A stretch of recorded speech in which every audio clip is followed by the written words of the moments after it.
జీలకర్ర ఉన్న శనగపప్పు ఉల్లిగడ్డలు ఎండుమిర్చి పచ్చిమిర్చి వేసాను. కొత్తిమీర కూడా ఇలా వేస్తాను. ఇగో నాట్రవ అయితే దీనడు తీసుకుంటున్నా. ఇగో దీనడు తీసుకొని మా ఆయనకైతే ఇలా పుల్లలు చేస్తే చాలా ఇష్టం. చూడండి నేను ఎలా చేస్తున్నానో. ఇక నేను వాటర్ కూడా పోసేటప్పుడు చూపెడతాను.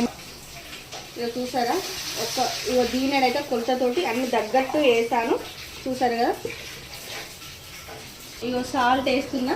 ఇగో సాల్ట్ వేసాను చూడండి.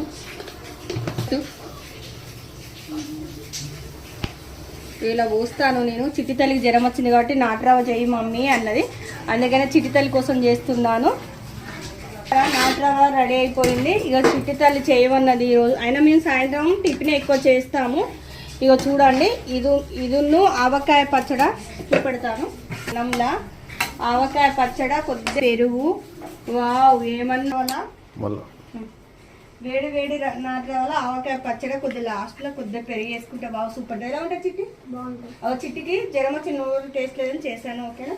Bye bye.